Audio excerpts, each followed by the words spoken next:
Erin, Like, I don't know how you can explain these two answers together. What do you give someone I you don't know like? how- Glitter. What do you give someone you don't like? Glitter.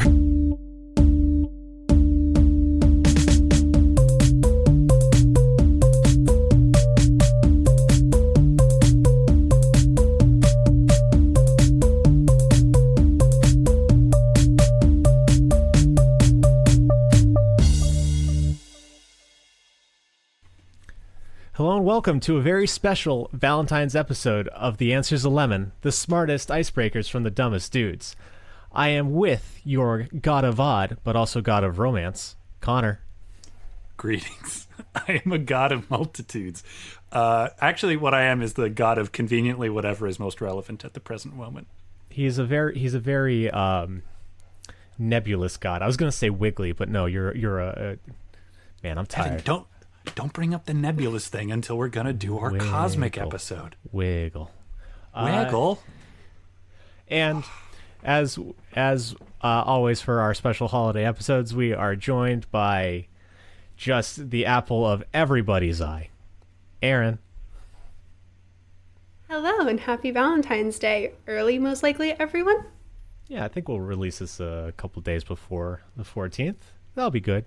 And I am your humble, game show host in this freaking blazer, but I love it, Evan. So before I want to get into anything, I want to get into something. What is Rihanna's best song and why is it Disturbia? Before we get into the thing that Evan wants to get into before we do everything else, does anybody want to hear the origin of the phrase apple of my eye? Yes. Let it rip. Okay. So, people Nerd. think that it's like you're looking at a good apple and it's there in your eye because eyes are reflective. And it's like, oh, I look at you the way that an apple reflects in my eye. But that's not what it is. Never once thought that. What? Okay. Oh, well then, Mr. Educated, what did you think? I didn't think. I just thought like heart shape eyes looks like an apple. That's disturbing. Erin? Never once thought about it.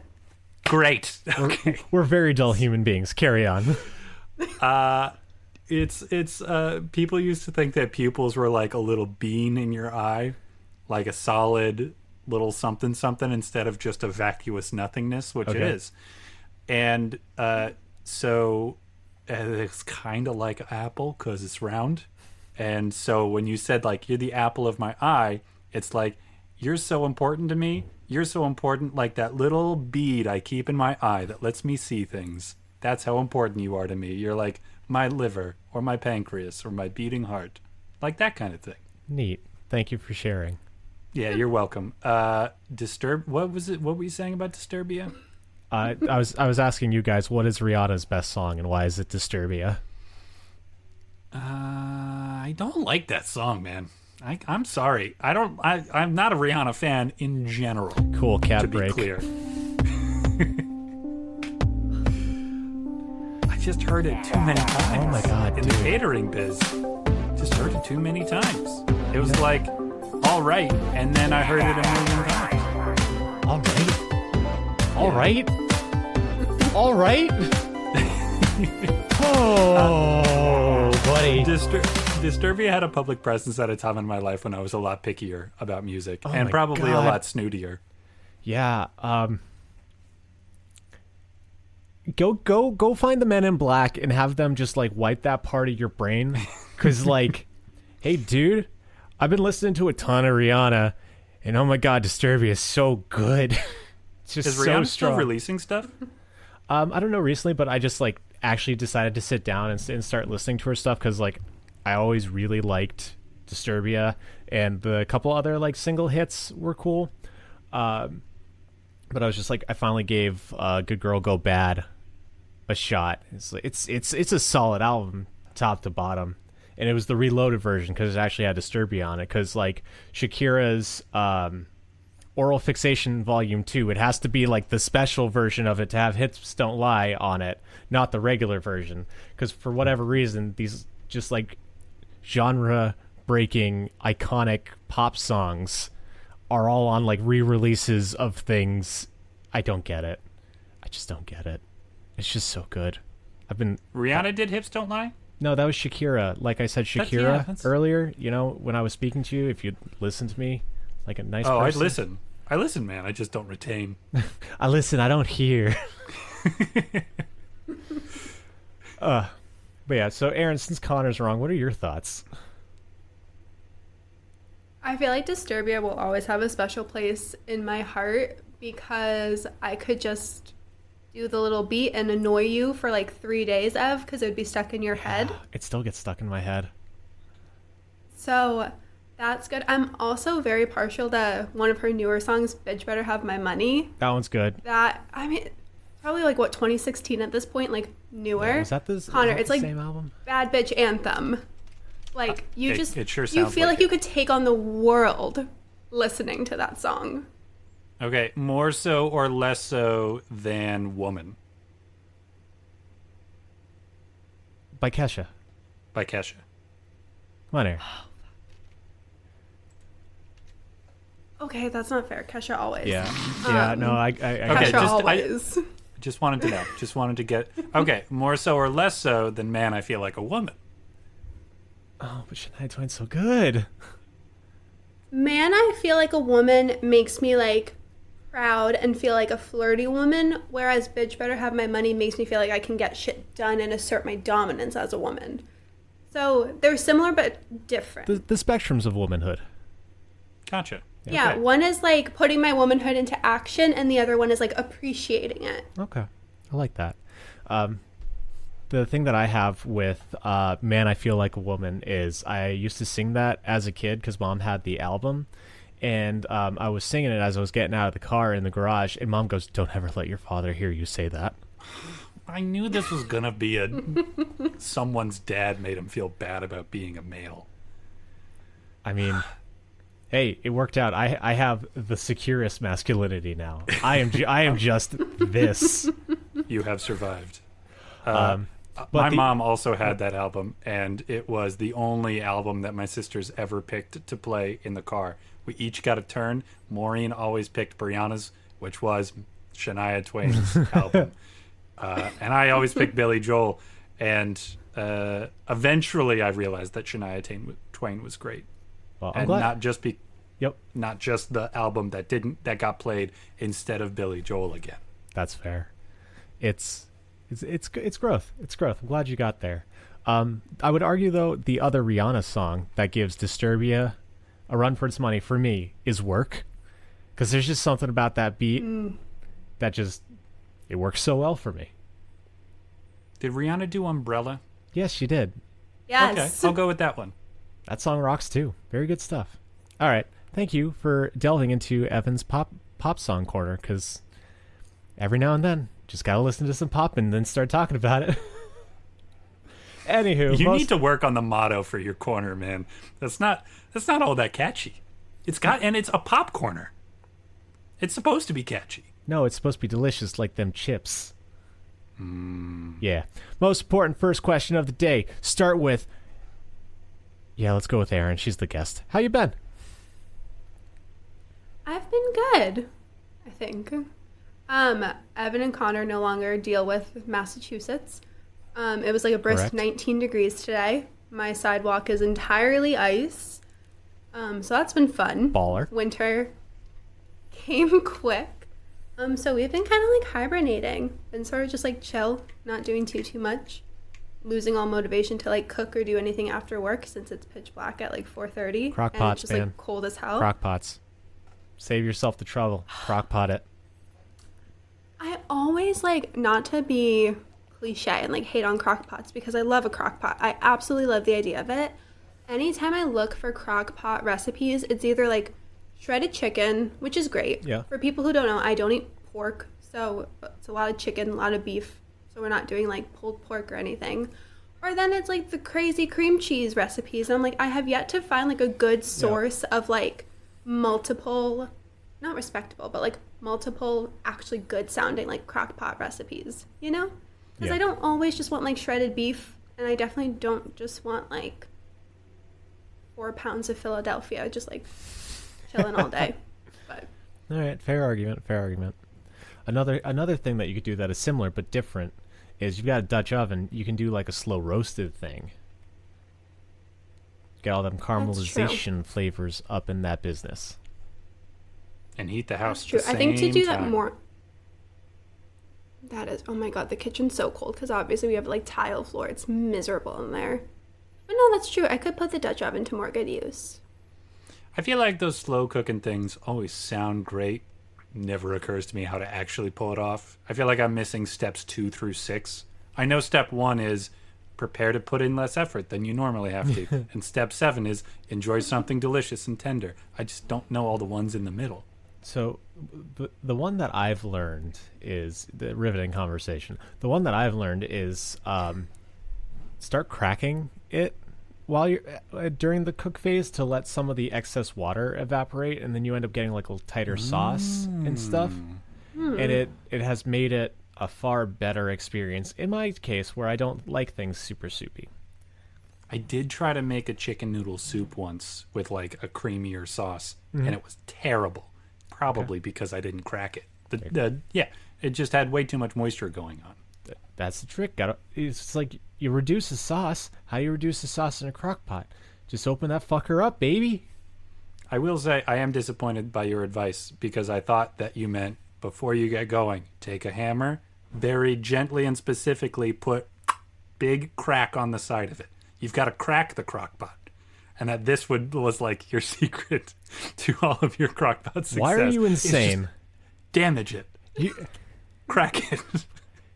What do you need to work through, Connor? How have you been? Jesus. You know, my the quality of my life has increased dramatically since I Googled, hey, is it good to record in a closet? And the internet said, no, you fool. Why would you think that? Haven't you noticed how every time you go into a closed closet, it's more echoey and unpleasant than everywhere else in your house? Don't do that. So I didn't. Now look at you. So go. that's nice. Congrats. I am straddling my bedside table, which is why occasionally there's a little like something Little if my jiggle. legs make contact with it. Cool. But outside of that, yeah, settling into the new digs. That's pretty sweet. I don't have anything nice or decorative pretty much anywhere, which is why when I scrambled to think, oh, what's a good background? I thought my dresser with nothing on it. I mean, it really sums you up as a person, at least. I'm here. Hi, I'm Connor. Is wood. And it's got this stuff. Smells a little There. funny. Likes the old style. It matches the dresser that my setup is standing on, which is not worth mentioning. Anyway, Evan, how you been? I've been good. Things are going well into the new year. It's been hard reacclimating over the past month from whenever Christmas was. But, like, doing good now. Hurt my back, so taking a break from the gym. Other than that, a lot of dumb video games. Played Castlevania Symphony of the Night. I didn't know that they could make pixels hot, but my God, that vampire, beautiful boy. They animated his flowing hair too well. They didn't need to put that much effort into it, and they did, and I'm so appreciative because it is a handsome bunch of blocks. What era are we talking about here? PlayStation. So that was a One of these days, moment. One of these days, I'm gonna pop Castlevania 64. That's probably not what it's called, but the Castlevania for Nintendo 64. It's a demon from my childhood that I need to conquer because it scared me so bad I couldn't watch my dad play it. Dang, you should also watch Yu Yu Hakusho as an adult. Just saying. I'm not gonna do that. But Cool Bar is such a good boy. He lives. You know this. I did start watching Demon Slayer. I think that's it. Cool. How about Yeah. a show that I care about, like Yu Yu Hakusho? Because Cool Bar is a good boy.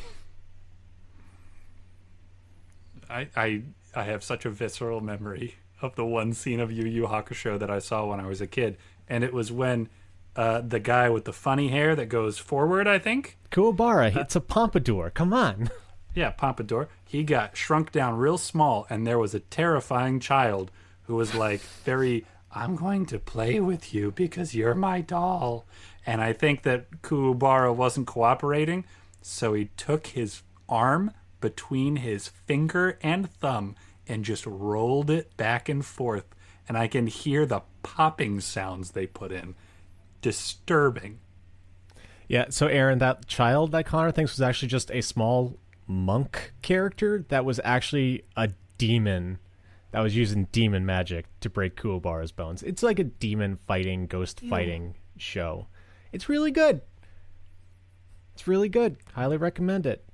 And maybe if I had a little more context than just the 3 minutes that I stopped doing whatever I was doing. Hey, you know what and you'll looked have at the context TV for. with? If you watch it again as an adult.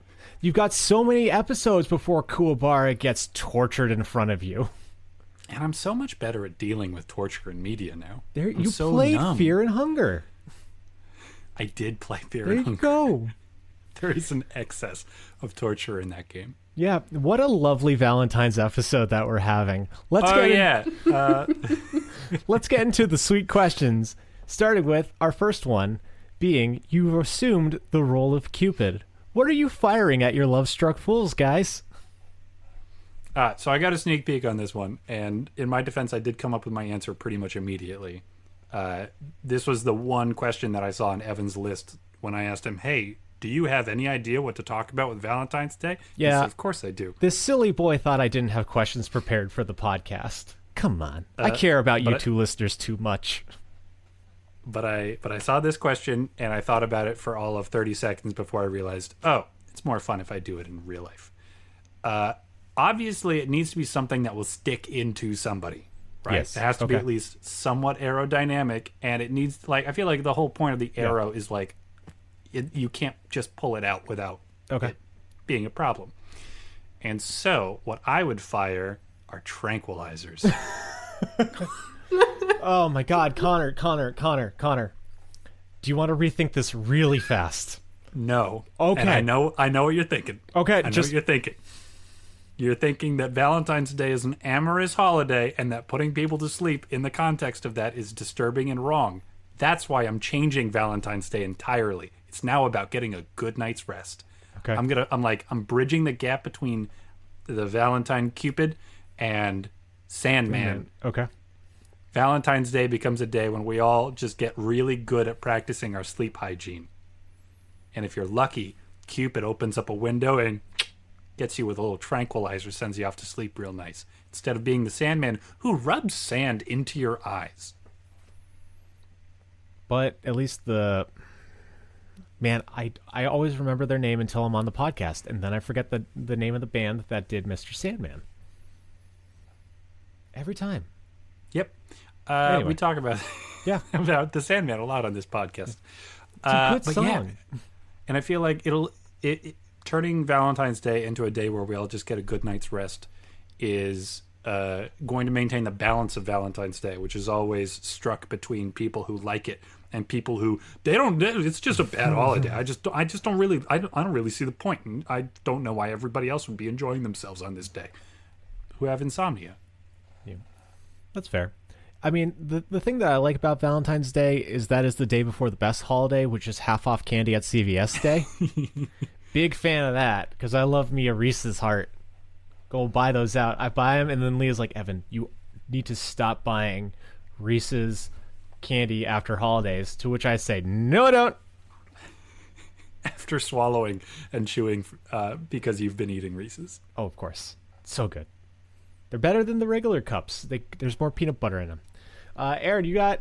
I love Connor's answer. I love that it's just like it's now a holiday for everybody. I love that people are getting shot, and like sleeping is really important. I love sleeping. So many people love sleeping. Maybe the romance that you need this Valentine's Day is your bed. Fall in love with your pillow. Not the insides of your eyelids. It's sponsored by Serta. Move over, sheep. Right. And what a great way to just like refresh. Like make your bed today. Get the nice sheets out for this one. It's Valentine's Day. You need a good night's rest.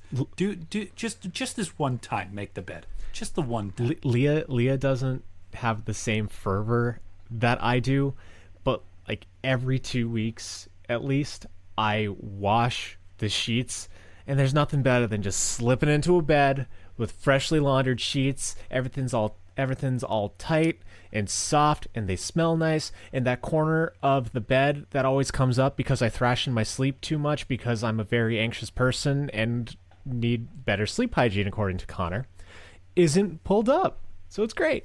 Yeah. Erin, do you got an answer? You want me to go? I was like, my answer is very boring compared to tranquilizers, but not surprised that it's boring compared to that. I don't know how you fully match that. Connor's got a special brain. We've known this for years. I just think of, I mean, fundamentally, Cupid is a hunter, right? So he wouldn't have a bow and arrow otherwise. He's going to be like stalking us through like bushes and things, Just a little cherub baby with the freaking like camo face paint just smeared on it. It's just like, the hunt begins. See, I am going to keep it a little more traditional than Cupid camo, I think, unfortunately. But similar to how Connor was talking about, like, arrows, they stick in you. It's supposed to, like, change your whole demeanor. Sure. I'm going to go kind of cliche. Glitter cannon. You're going to get doused in glitter. I like that. Yep. Because, like, it's happy, a little bit cheery. I feel like it'll get you in the spirit. I don't know, like... Yeah, and you will swallow many of them, and so it will be inside of you. Yeah, and it's fine, because you've already got microplastics in your body, so, like, what's a couple more? And, hey, you could have them flavored. Just, like, leave You're a trail. a god, Erin. I could. That would be kind of fun. I actually bought, like, edible glitter that, like, I just kind of want to start putting in all my food. Do it. Just leave, like, a little trail of glitter. But no, I think a trail of glitter on Valentine's Day would be fun. And then, I don't know, I think it would just add, like, an ethereal kind of, like, excited, happy, giddy. I love Valentine's Day. I'm very much in the camp of, like, this is one of the best holidays. Because it's, like, I like to think of it as, like, when we were kids and, like, you gave a Valentine to, like, every kid in class. Yes. I think it's, like, a Valentine's Day, or it's a holiday for everyone you care about, whether it's, like, a partner, a friend, family. Like, it can be, like, love all around. And I feel like glitter would, like, represent, you know, all the love floating in the air. It looks like the butterflies that you're feeling in your tummy. Exactly. No. I feel like you couldn't be in a bad mood if there's, like, apparently, like, flavored or smelly in a good way. Glitter just, like, floating around you. Yeah. Rainbow glitter, specific color, different for the person. How is that going about? Rando? Let's see what you get. What's your branding on this? I would want to magically, if I'm a goddess and have, like, powers, Yep. magically change the color based on what I think, basically, like, the vibe I'm getting. Okay. So walk me through a color vibe pairing. If you can't think of one, I'd like to know what green is. But if you have a different one in mind, let me know. Yeah, what kind of love do you celebrate with green glitter? It's just like I Shrek feel like fans. green. Evan, don't do this. I was to us. thinking, like, Don't invoke that. green name. glitter could be a group of friends. Okay. I feel like green, I'm thinking of, like, outdoor, trees, roots, plants. You know, you kind of have, like, a whole little ecosystem going. Yeah. Okay. So group Valentine's Day date would get green glitter. Cute. I like that. I dig it. I like especially how it's not subtle in any way, shape, or form. I feel like in all the classical depictions of Cupid shooting people with an arrow, it's like, oh dang, where did that come from? Oh wow, But this like glitter cannon is just all like so much bombast to it. Nothing about me is subtle, Connor. Nothing. So we're Like going a to glitter keep that cannon. trend alive. That's I like it. I like where we've all taken these because not to make fun of the little guy, but we've all leveled him up in one way, shape, or form. Because what I'm noticing is that we're all giving something to the people who get shot, not just being like, "Oh, you're in love now." It's like, no, you're in love now, and you've got a thing. Because I want to be firing a t-shirt cannon. Nice. Partially because I've always wanted to fire a t-shirt cannon because that shit looks so fun at any college basketball game that you're at. It does. Because like there's just like same kind of thing. you know it's coming.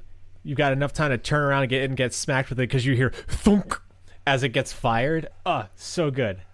And like I'm magic, so I'm gonna make it so it's like in a cartoon where the shirt comes out and then like envelops the person, and now they're like wearing it. They don't have a say.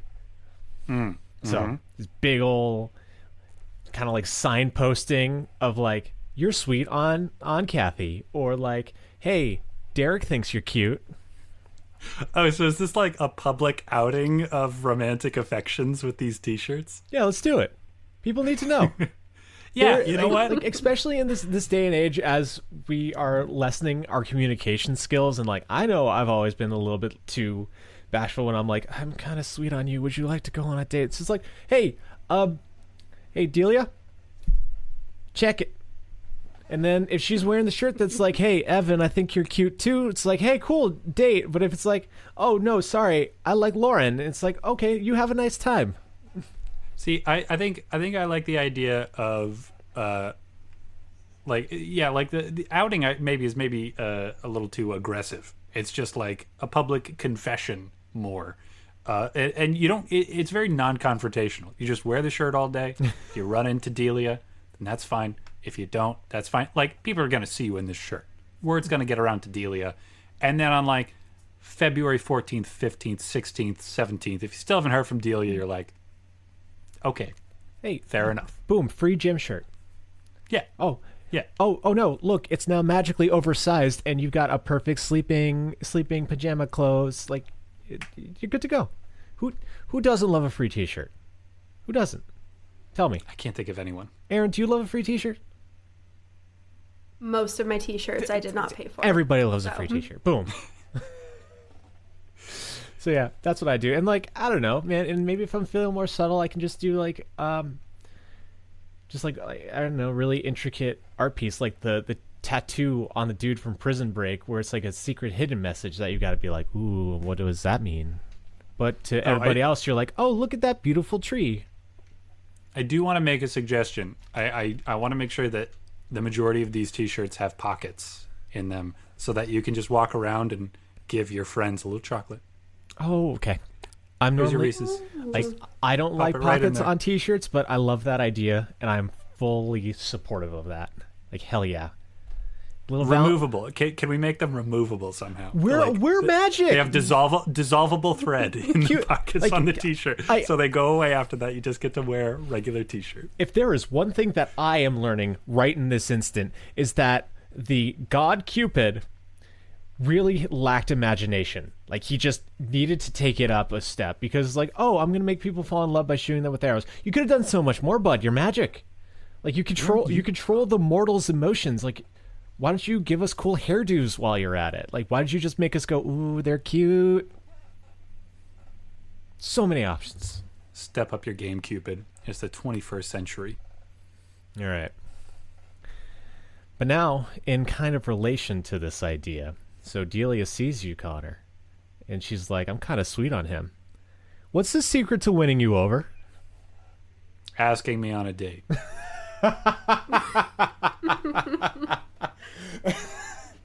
It'll get me every time.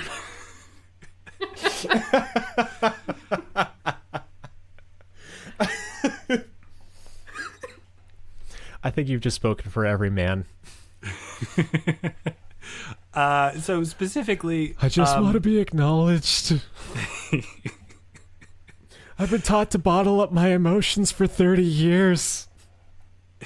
Specifically, like, out of nowhere, I would be so receptive to like a cold open of, hey, let's spend some time together in a way that allows us to get to know each other a little bit more. The like an extended like feeling out period of like, I'll ask my friend to talk to a friend to suss things out a little bit. Like, none of that. Just just a date. Just simple, like, direct, easy, plain. Okay, so would you want to go out with me? So you're bicycling. Okay, in this situation, I know you are faithful.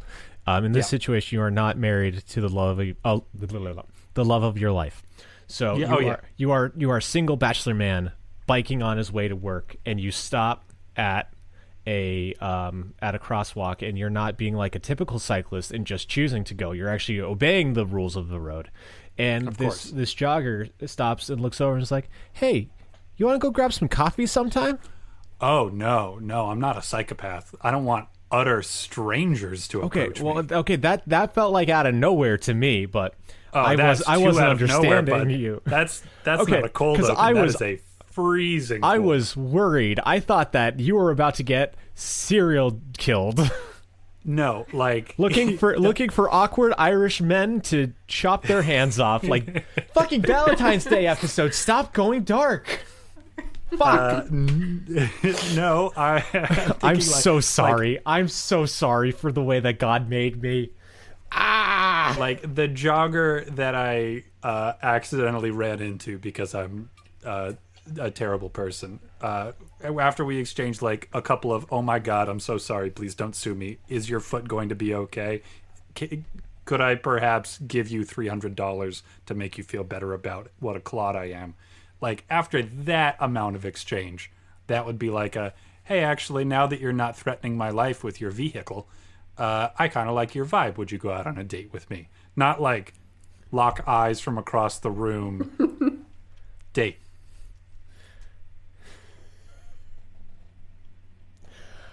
Why did you maim your potential date? Why was that where I came up with a very nice setting where everybody was safe and not hurt? Why did you run them over in a vehicle? Well, it's my bicycle, first of all. Well, you said vehicle. Is a bicycle considered a vehicle? Yeah, man. It vehicles you. What does vehicle mean? Oh, it conveys you. I feel like the "vey" is where the meaning comes in. Anyway, no. Fine. Credit where credit's due. I hate to admit it, but Connor's right according to Google. Get at me. Yeah. Threaten me with a good time, baby. Obviously, it was not my fault. I would just be very, very sorry. And this person is okay. I'm sure there are loads and loads of meet cutes in rom-coms. Erin, back me up. Yes. Back me up. People mildly injuring each other on accident. Start of a romantic relationship. Rom-com. All the time. All the time. I haven't All the seen time. this Maybe happen not in like any a Hallmarks. broken. Oh my gosh, you bump into each other at the store and someone falls and then you have to help them get up. Or you're walking on the street and you see someone slip on ice and you're like, "Oh my gosh, I have to go." A lot of helping people up, I feel like, is a big thing. So I feel like Connor's right. It's a where power he needs dynamic. to be in this scenario. It's showing that I can support you.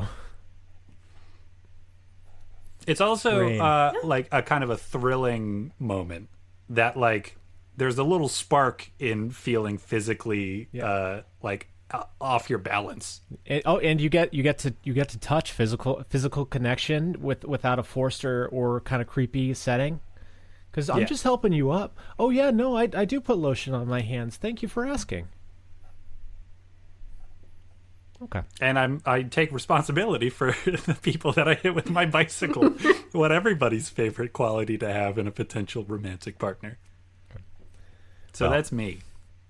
I too, like Connor, will probably say yes to a date, but that's not going to win me over. It takes more than just the interest of being like, okay, like I'll feel you out, but like I'm not set. You want to be set?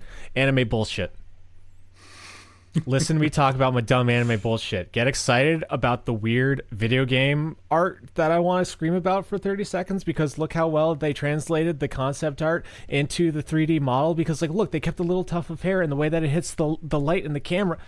Like you let me do that, you feed into that. Oh no, buddy. I'm a big fan of you. You want to talk some more? You want to like I'll watch a movie with you. How about that? Dang. Now, is this about a shared interest or is it just about them getting excited with you over your interest? Shared better. My own interest is still really great. Because you've seen me get worked up about the dumb shit that I get worked up about. Yeah. I just want any fucking excuse to start talking about that shit. I started a podcast to do that shit. and here we are. We just had a little taste of that with Rihanna. Fuck, we did. I am myself. God damn it. Sorry. How about that? Turns out you have a personality. Hey, 2 listeners. Don't apologize. I love you too. Thanks, guys. But yeah, no, I do think that. There's something really validating about people getting excited about the things that you get excited about, your little niche interests. Yeah. And even more so when they're not shared. It's really cool to have like someone who will listen to you and you can like talk shop with, but someone who will talk to you about stuff that they don't know anything about or care about. They just want to share it with you. Passion That's special. Is such a beautiful thing in, I will argue, any way, shape, or form. It's so nice to see someone excited about something. Because it's just, I don't know. It's just, because like that kind of passion is just pure. It's just nice, you know? You dig, you feel. I got nothing more to say. Erin, how did Mar get you? How are you getting quick. one over? Quick, before Evan says you dig again. you feeling me, my man? Top diggity dog. I've been watching his jacket is doing weird things to him. No, I've been watching Beyblade again, and the grandfather in it has the best fucking dubbing. It's so stupid slang speak. Okay, Erin, what wins you over? Not to be shallow, but as a Leo sun, just be fucking obsessed with me. Just worship the ground I walk on and treat me how I deserve to be treated, and that is worshiping the ground I walk on. Yeah. Just think I put the stars in the sky at night for you. It will be good. Like, I don't know how, but I always forget how strong your Leo tendencies are until you remind me about your Leo tendencies, and it's like, oh yeah, you're such a fucking Leo. And so what's the routine? Like over the course of a day, how is this worshiping the ground you walk on expressed? Oh my god, Erin, your hair looks so good today. No, not even. I'm a lot of Leo talk, but really I'm like a soft little bitch on the inside. Okay, well then what is it? But it's essentially like just like the small little things. Like my partner knows exactly how like I like my cup of coffee in the morning, or like she'll get herself a banana and she'll give me a banana because she's like, oh, it's like 11:30 and you haven't eaten yet either. And it's kind of like always when you can tell that you're always in like the back of someone else's mind, and you're like, oh, just like these little caring moments that are like really, really sweet and just like show you're top of mind. But then I'm like, oh, you're obsessed with me. Thank you so much for taking great care of me all day long. So, you know, I gotta like pump it up a little bit like that. But it's kind of those little moments where it's just like throughout the day you find ways to like take care of each other. It's also very sweet how it's all very like understated things. It's like almost routine caring, not just like grandiosity. Exactly. It's like I'm getting water for myself, so like I'll get a glass of water for you too if you need like a refill or a top off. Like just those little things I think mean a lot more than like any grand displays of like, here's all this affection for you and this like great big thing to try to like win you over. It's more those like little subtle things that build up over time, and you're like, oh, that means a lot more than like this necklace or like this fancy dinner or this one thing, because it becomes a consistent, you know? Yeah. I kind of think of that in my head as applied trivia. You know, knowing the tiny little things, like you said, like knowing about your how you take your coffee, and then also getting you coffee that way. Yeah. And knowing that if you haven't eaten something by 11 o'clock, then you would absolutely accept a banana, and bringing you a banana. Yeah. Catching just like all those little tiny bits of like, I knew you wouldn't want any cheese on that. Actually, I know you like the flavor of that particular whatever without cheese, even though you love cheese. Mm-hmm. And it's like they see things about you that you never really think of, or like you would never notice, and you're like, oh yeah, like I do like that without like cheese, or like I prefer like cheddar instead of like American, so you don't buy Land O'Lakes anymore, even though like you like American, or you keep my favorite snack on hand if we don't live together yet. Like just those little things where you're like, I don't look at myself that way. Or I don't think of things like that. And it's like really sweet when someone else does. Cool. I like that. A lot of food just came up, but I feel like food is a big love language, so that's okay. For sure. Definitely. So going the opposite end of the spectrum, let's get away from the people that we care about. So instead of cards and candy, what's showing up on the doorstep of your enemy? So for me, I want, those cards that like open and then they start like singing at you? Like, those? Yeah. So, Yeah. box, you can fit something with a much larger speaker. Maybe bass boosted. Maybe powered by some form of battery. So it's just a box that they open, and it is just deafening me screaming at them. Like, not words, not expletives, just fucking, just a primal, I'm sorry, but like a primal, ah! Just fucking, but like way too loud, and like the gain's gonna be up, the bass is gonna be up, so it's just like crackly and bad, and it's gonna be like a really fucking awful however long it takes for you to smash this thing, because you're an enemy. I'm not giving you a button, I'm not giving you a pull tab. Fucking figure it out, nerd. I hope you got something heavy really, really fast, because you're gonna get a fucking noise complaint pretty soon if you don't figure this out. That's me. That's immediately where I went. I've heard of the singing cards. I like your just the sheer volume of what you're going for. You can make it like design this specifically to be difficult to shut up. Yeah. No, this is not easy. I've seen the talking cards where like you can take them apart and you need to like smash them with a friggin' hammer if you want to get them to stop making the noise that they make. Yeah. No, and like I'm hoping they get it at a time either like in the morning where they're not awake yet, and then you're just bombarded by way too many fuck off decibels, or if it's like at night where you're gonna start pissing off your neighbors. Like, I don't like you, man. You know what you should do is put like 6 different off switches on that all work for a few minutes, maybe an hour, and like to varying degrees of obviousness, and then eventually they're like, wait a second, did I turn it back on by pushing the other one? Damn it. No. All right, so I gotta, which one, how, and which one's supposed to be off, which one actually turns it off, and none of them do. It's all just random. That's so brilliant. I love that a lot. Yes, but yeah, just screaming box, just the screaming box.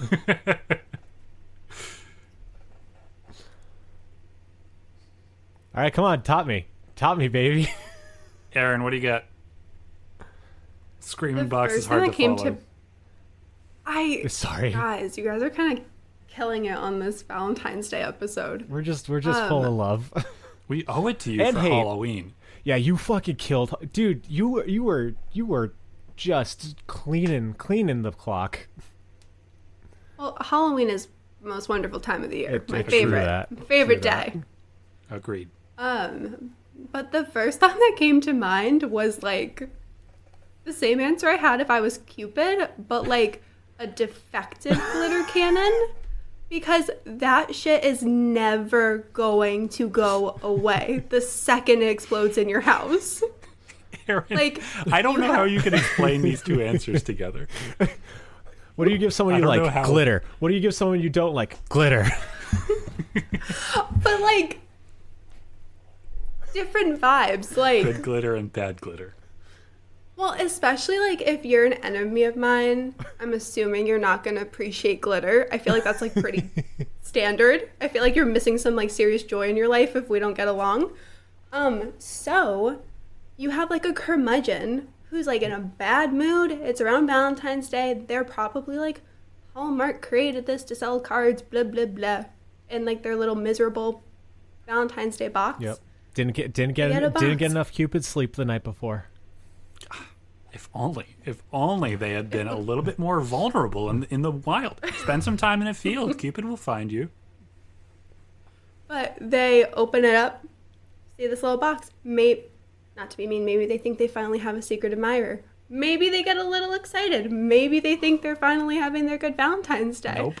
And then they like jostle it a little bit, bust it open, and just fucking explodes on you, all over Sorry. you, all over your clothes, all over your house. Yeah, you shouldn't have wanted dreams if you were gonna piss Erin off.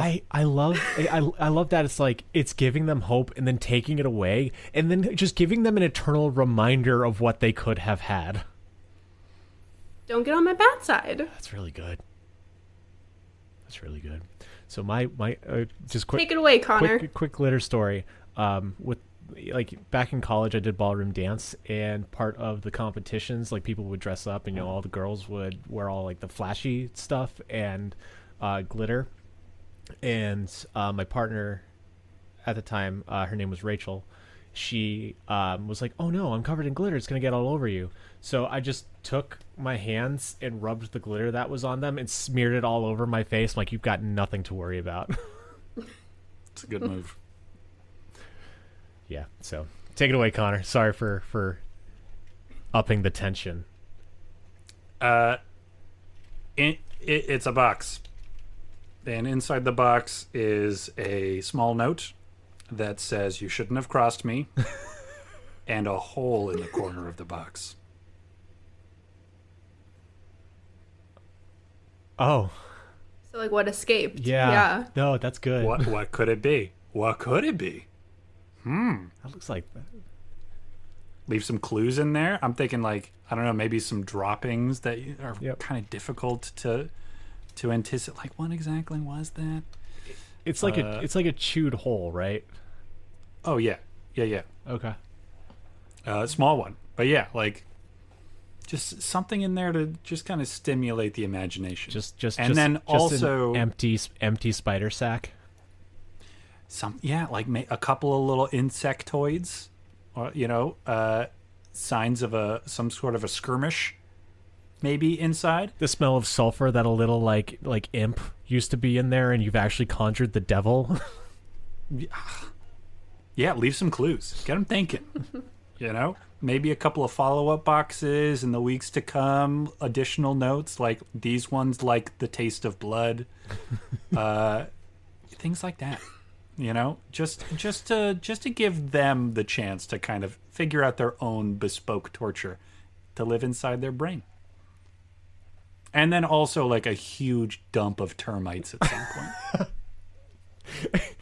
Okay, all right, crossing you the least. Holy shit. I mean, it can't just be psychological torture. I just yelled at them. I just was really loud for a bit. You're fucking over their home. Well, listen. Hey, if I can be a god of tranquilizing and delivering a nice night's sleep, I've got to be able to balance that energy out somewhere. Just by being a real shitty mortal. And for legal purposes, I would never really do this. And I encourage everyone else not to do it. Where do you even acquire termites? I don't know. Do they like sell them at the pet store so like I don't know, like snakes can eat them? I don't think so. Or is it only crickets? I think it's more crickets and it's more lizards. Huh. More importantly, what I want to know is what's the best love song?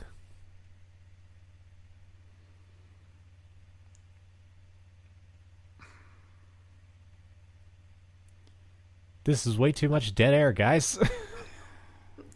It's a very thoughtful pause. Okay, cool. Well, fine. I'm going to just go since I've got an answer and you two nerds need time.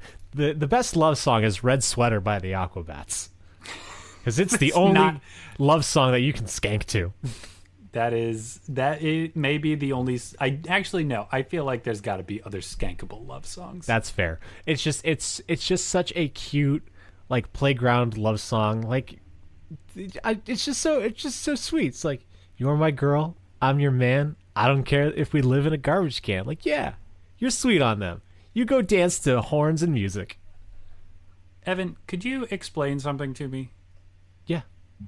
As a man who really prefers to take his shirt off, why is it that Valentine's Day and affection is all about torso coverings to you? Your t-shirt canon, your red sweater song. Why is it?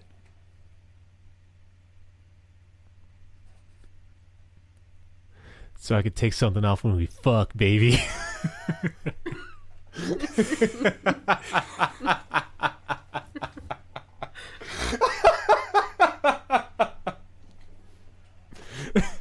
There you go. Asked and answered. You got me there. All right, fine. Different song. Any of the songs about fucking by Mark Riboulet off of Loop Daddy 3. Because that white boy knows how to get soulful. He also knows how to wake you up in the morning. He does. It's so good.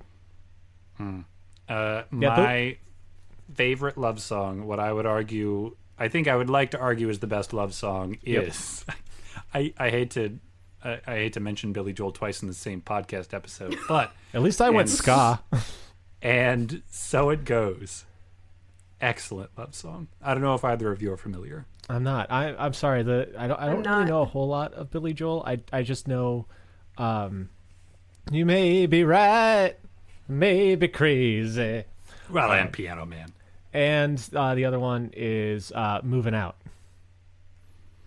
He writes some very, very good love songs. I would say he's got a really solid catalog of love songs. So but yeah, what about? I'm sorry, I've already forgotten the name of the song. One more time. And So It Goes. And So It Goes. What about And So It Goes evokes this feeling to someone who has not heard it? Well, I think it is really slow and very sweet and a little bit morose. It, like, ostensibly is about heartbreak, but also the healing power of being in a romantic relationship and being able to recover from heartbreak. I think it encapsulates so much of the experience of love within it. And it doesn't do heartbreak like, man, life sucks, this is terrible and bad. It's like, that is very sad, but it's also a part of the process of love. At least that's part of how it makes sense to me. That's what I get off of it. And I like that it works in most situations of love.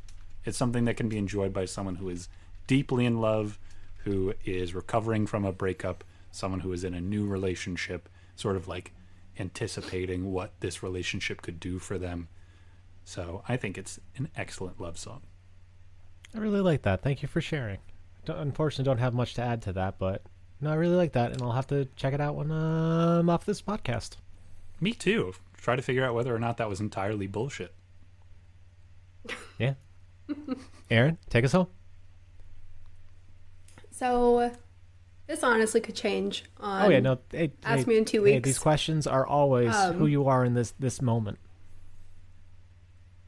So in this moment, this will come as a surprise to no one. I'm gonna go with a Hosier song. Oh my gosh. And it's a recent one from his newest album. It was my #1 song of 2023, and it's called "I Carrion."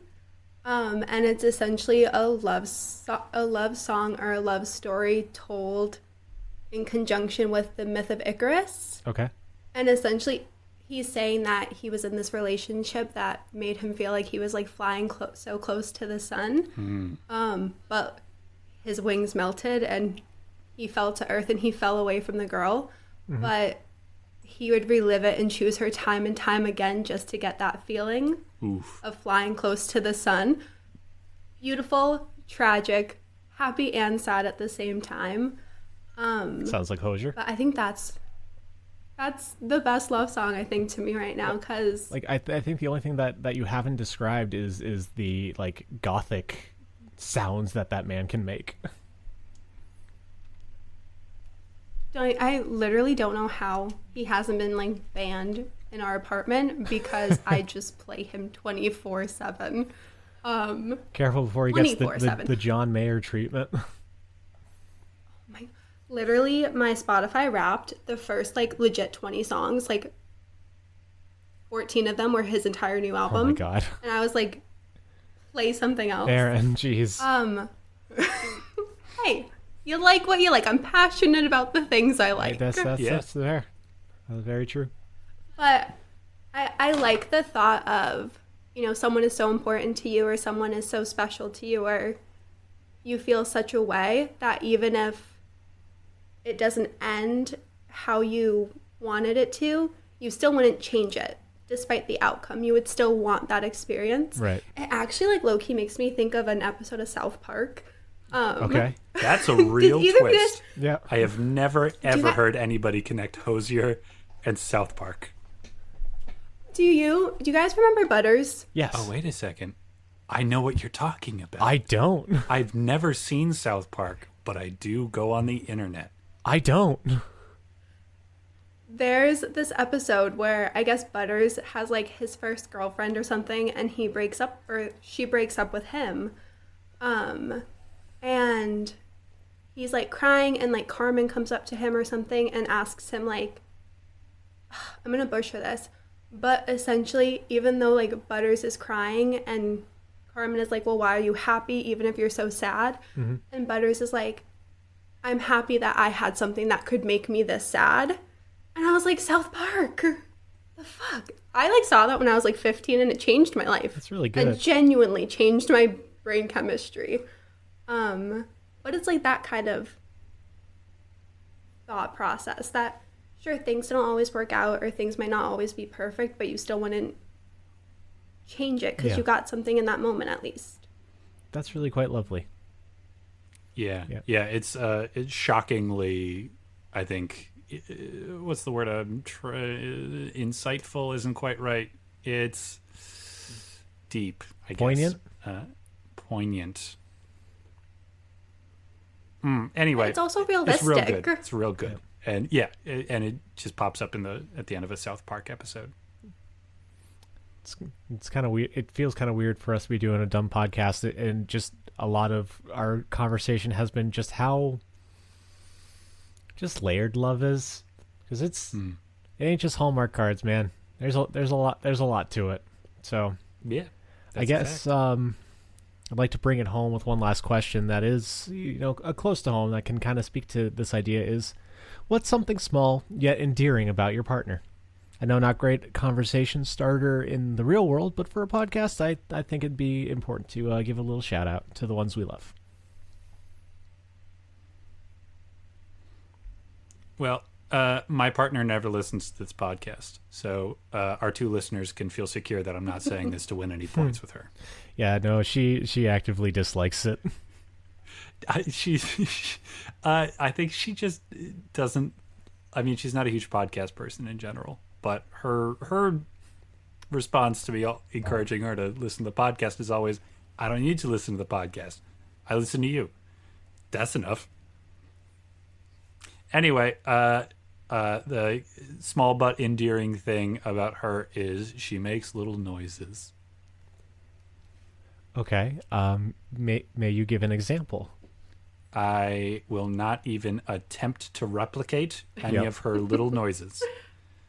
But things when she is just kind of excited about something, or if she has like just been looking forward to a snack all day and she gets it, she just makes little noises. And it's really adorable. It makes it easy to share in her excitement and her happiness in little moments like that. It's really nice. I like that a lot. Yeah. It requires a certain level of sincerity too. It's very genuine seeming. It never, like, I've heard her make these noises when I'm not in the room. Yeah. I know she doesn't do it for my benefit. Yeah. And so yeah, I like how real it is and how, I guess, not self-conscious it is. Yeah. And like it's nice, at least from my vantage point, because I don't fucking know. I don't experience it. I don't date your wife. But how it's also a reminder that like you're close to her and that like you're actively spending time with her because you're hearing the small things. It's cute. I really like that. Oh, that is endearing. Fuck. Good answer. Family Feud. Family Feud. Mine is kind of going back to previous answer with passions, like showing interest in my passions, is like how much of a fucking nerd she is. Because like I remember a couple of years ago when we visited you in Portland the first time, and we took her to Powell's Books, and she broke down in tears over her excitement that they had an entire little like 2-shelf section on like naval historical books. Who gives a shit about that stuff? Leah do. Your partner. Leah do. Yeah. Like she's such a fucking nerd of just like how she can get so amped up over historical accounts of Nantucket. I bought her a calendar for Christmas that was from the Nantucket like community bureau, so it had all of like the little like local holidays and events on it. So she's like, look at this, hey, look, this is there, and that just the excitement about that stuff is really cute. And just also like little extra thing is just like how she like puts herself in the video games she plays. Like she takes care of the horses in Zelda so well. Like she's always like she feeds them so many apples and is always petting them. She rescues horses from the goblins or whatever, and like make sure to take the cart off so they're not attached and they can run free with their friends. It's just like, this is cool. I love how you do that. Don't ever fucking play a video game like anybody else. Keep doing this. It's yeah.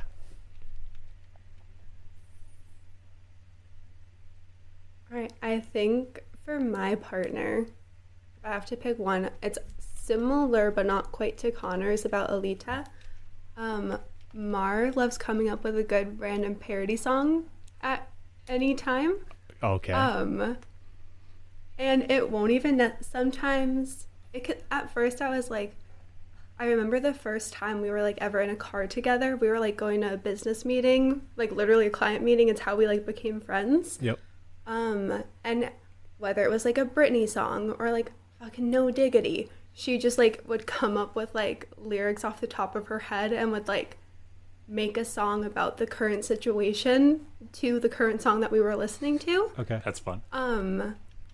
So, and she does that now, even like she'll be cooking and maybe she'll like sing about the pan, or like she'll just do little things like that, whether it's like a beat in her head or like a song we're actively listening to.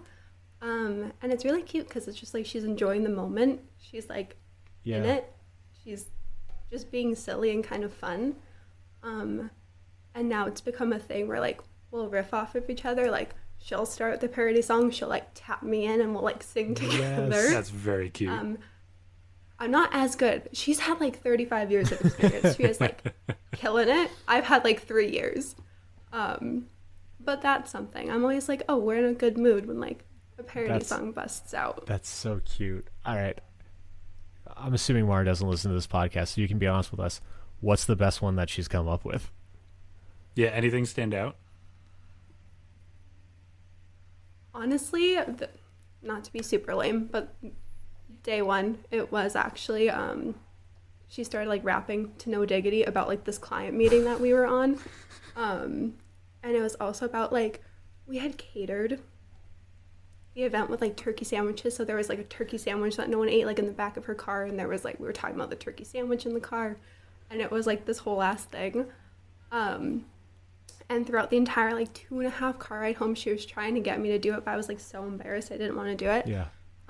So then we like came up with one ourselves too. I think it was Stronger by Britney, because I told her that was like my like hype up anthem. Yeah. So as we were like pulling back to the office, we did like a parody song together to Stronger. So probably that. That's so cute. I love it. Cool. We have great partners, guys. I loved this. This do. was such a lovely little Valentine's episode. So thank you for listening. You didn't need to make it this far, but you did, and you're awesome. If you want to get your own questions on the podcast and hear what the God of Odd and whoever else is on here has to say, you can hit us with an email at lemonanswers@gmail.com. What was that, Connor? That's lemonanswers@gmail.com. And you have no idea how low our bar is for the listeners' submitted questions. As long as it is not wildly inoffensive or completely impossible to understand, We will answer your questions.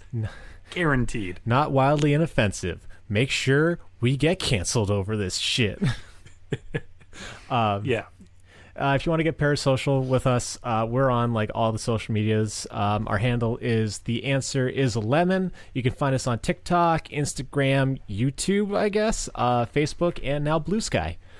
Because fuck Twitter, and I don't know, BlueSky's a thing. They said yes when I said, hey, can I join this site? And they're like, whatever, bitch. So it worked out. But yeah, thanks for the fun, everybody. Love you, bye. See you.